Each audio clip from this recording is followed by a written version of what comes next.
నమస్తే, welcome to our channel. నేను మీ పద్మావతి.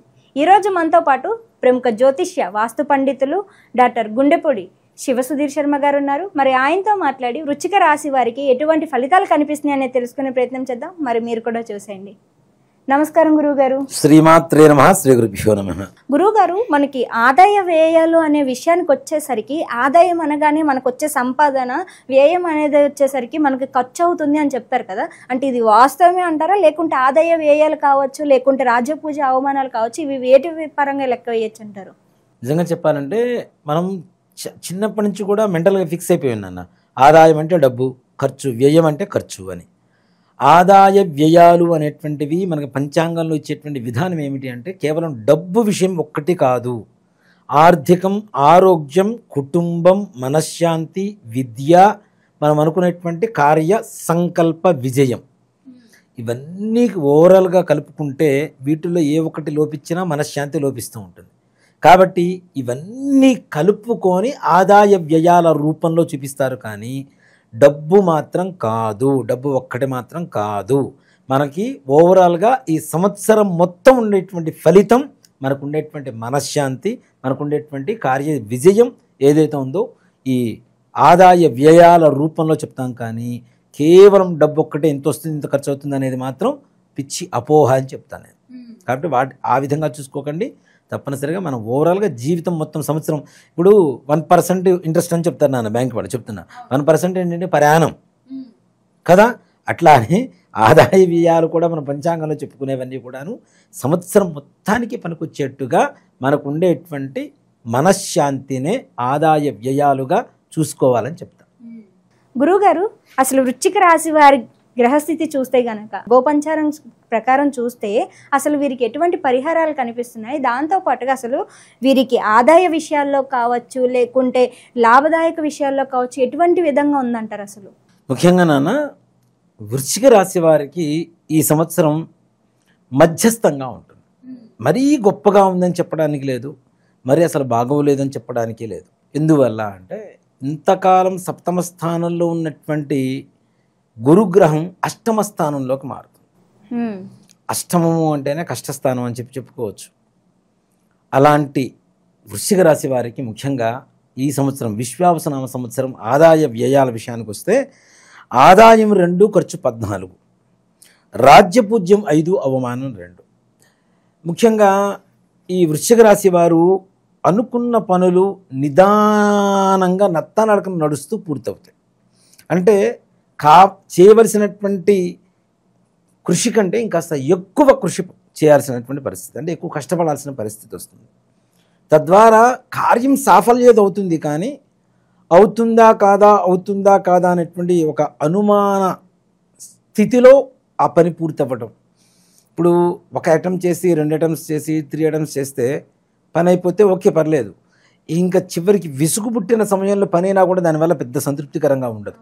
అలాంటి పరిస్థితే ఈ యొక్క సంవత్సరంలో, విశ్వావసునామ సంవత్సరంలో వృశ్చిక రాశి వారు ఎదుర్కొనేటువంటి పరిస్థితి. ముఖ్యంగా వివాహ యోగం.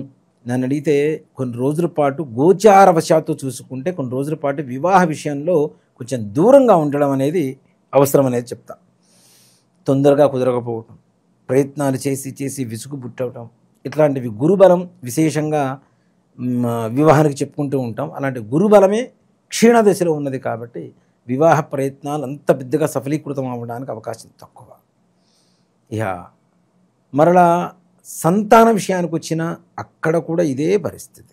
అంటే సంతానానికి అసలు గర్భం రాకపోవడం అనేది ఒక సమస్య అయితే, వచ్చిన తర్వాత నిలవకపోవడం అనేది కూడా ఒక సమస్యగా ఉంటుంది. అది ఇంకా బాధాకరం కదా. కాబట్టి ఇలాంటి విషయాల్లో కూడా కొంచెం జాగ్రత్త వహించడం అనేది చాలా సూచించదగినటువంటి విషయం. వ్యాపార విషయానికి వస్తే నమ్మిన వ్యక్తులు ఎవరైతే ఉంటారో వాళ్ళ ద్వారా ఎక్కువగా మోసపోయేటువంటి అవకాశాలు ఉంటాయి. వీళ్ళు ఎలా ఉంటుందంటే టెంప్టింగ్ మెంటాలిటీ. రేపు ఇప్పుడు ఒక ₹1,10,000 ఇస్తానంటే టక్కని ఇచ్చేస్తారు. ఆ 10,000 లాభం సంగతి తీసి పక్కన పెడితే ముందు ₹1,00,000 పోతుంది. కాబట్టి అలాంటి వాడికి టెంప్ట్ అవ్వకుండా, అలాగే ముఖ్యంగా ఏదైతే ఈ బెట్టింగ్ యాప్స్ అవి ఉంటాయో వాటి జోలికి పోకుండా, అర్ధాంతరంగా మనకు డబ్బులు రావాలి అనేటువంటి అత్యాశకు పోకుండా మనం పడ్డ కష్టానికి తగిన ఫలితం వస్తే చాలు అనుకునేటువంటి పరిస్థితుల్లో ఆలోచించి నిదానంగా ముందుకు వెళ్ళటం మంచిది. కానీ ఒక్కసారిగా అమాంతం నిచ్చినేసేస్తాం ఆకాశానికి అనుకుంటే మాత్రం బొక్క బొర్ల పట్టడం అనేది తథ్యం. నిదానంగా పనులు చేసుకోండి, ప్రశాంతంగా ఉంటుంది అలాంటి పరిస్థితి. అలాగే రాష్ట్ర ప్రభుత్వం అంటే ప్రభుత్వపరమైనటువంటి ఉద్యోగాలు కావచ్చు, లేదంటే ప్రైవేట్ పరమైనటువంటి ఉద్యోగాలు కావచ్చు, ఇట్లాంటి వాళ్ళకు కూడా ప్రమోషన్స్ అది కూడా అందరిని ద్రాక్షరాగిని ఊరిస్తూ ఉంటుంది. అవుతుంది అవుతుంది అనుకుంటారు, అవ్వదు. మరలా ఏదో మూమెంట్ వస్తుంది, మళ్ళీ అవ్వదు. మళ్ళీ మూమెంట్ రావటం, నిరాశ నిస్పృహలకు లోనవడం అనేది జరుగుతూ ఉంటుంది ఈ ప్రభుత్వ ఉద్యోగుల పరిస్థితి. అలా ఇంకోటి కూడా ఏంటంటే ఈ ప్రభుత్వ ఉద్యోగులు ప్రైవేట్ పరమైనటువంటి ఉద్యోగులకి అనుకోనటువంటి ట్రాన్స్ఫర్స్ అవి కూడా ఇబ్బందికరంగా ఉండేటువంటి స్థలాలకి వెళ్ళటం, ప్రదేశాలకి తప్పనిసరిగా ట్రాన్స్ఫర్ తప్పనిసరి వెళ్ళవలసినటువంటి పరిస్థితి వెళ్ళటం, అక్కడ కూడా కొంతవరకు ఇబ్బంది ఎదుర్కోవటం.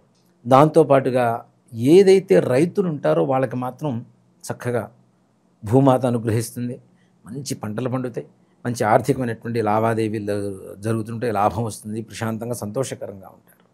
అలాగే విదేశీ ప్రయాణాల కోసం ప్రయత్నించేటువంటి పిల్లలకు కూడా, విద్యార్థులకి, ఉద్యోగం చేసుకునేటువంటి వాళ్ళకు కూడా విశేషమైనటువంటి యోగం అని చెప్పుకోవచ్చు.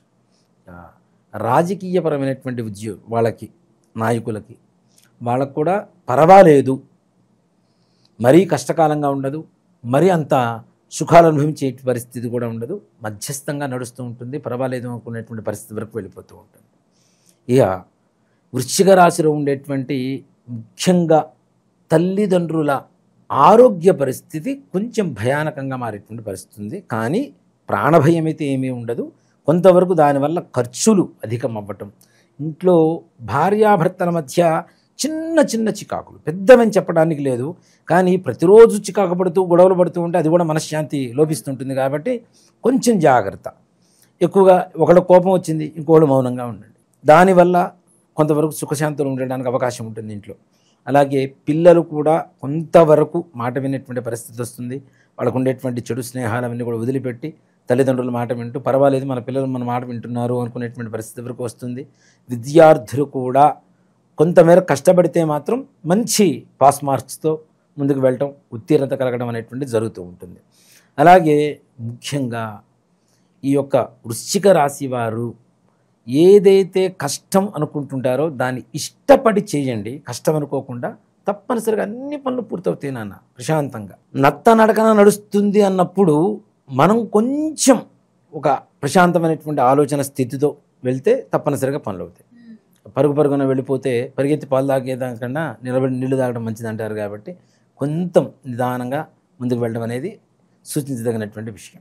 రాశి వాళ్ళు ఏ దేవతను పూజించాలి, ఎలా పూజించాలి, ఏ వారం పూజించాలి అనేటువంటి విషయానికి వస్తే అష్టమ స్థానంలో ఉండేటువంటి గురుగ్రహ ప్రభావం ఎక్కువగా ఉంటుంది. కాబట్టి తప్పనిసరిగా మీకు చదువు చెప్పిన గురువులు ఎవరైతే ఉంటారో, మాస్టర్స్, నేమంటే వేద విద్య కాబట్టి గురువు అని అంటాం, మాస్టర్స్ ఎవరైతే ఉంటారో వాళ్ళ ఇళ్ళకు వెళ్ళి వాళ్ళకు కావలసినటువంటి ఏవైనా చిన్న చిన్న సహాయాలు చేసి పెట్టడం కానీ, లేదు కనీసం నెలలో ఒక గురువారం రోజున వెళ్ళి మాస్టర్ గారికో గురువు గారికో పండ్లు, వాళ్ళకి కావాల్సిన ఏమైనా వస్తువులు ఏమైనా కొనివ్వండి. తప్పనిసరిగా అంటే వాళ్ళు తీసుకునేటువంటి స్థాయిలో ఉన్నారా అని కాదు, మీ భక్తిని మీరు ప్రదర్శించండి గురువుల పట్ల.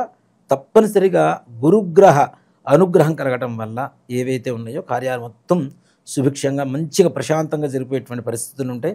తొందరపడొద్దు అని చెప్తాను. ఇదొక్కటి మాత్రం ఆలోచించండి, తొందరపడకండి, నిదానంగా వెళ్ళండి. గురువు అష్టమ స్థానంలో ఉన్నటువంటి ప్రభావం చేత కొంత కష్టకాలంగా ఉంటుంది. అది కూడాను మహా అయితే ఒక సెప్టెంబర్ నెల, అక్టోబర్ నెల వరకు. ఆ తర్వాత కొంతమేరకు ప్రభావం మారుతుంది, బాగుంటుంది. చాలా చక్కగా వివరించారు గురువుగారు. అయితే వృశ్చిక రాశి వారికి ఏ విధంగా ఉంటుందో పాటుగా ఎటువంటి పరిహారాలు చేసుకోవాలో కూడా చాలా చక్కగా వివరించారు, ప్రతి ఒక్కరికి అర్థమయ్యే రీతిలో. ధన్యవాదాలు గురువు. శ్రీమాత్రే నమః. శ్రీ గురుభ్యో నమః.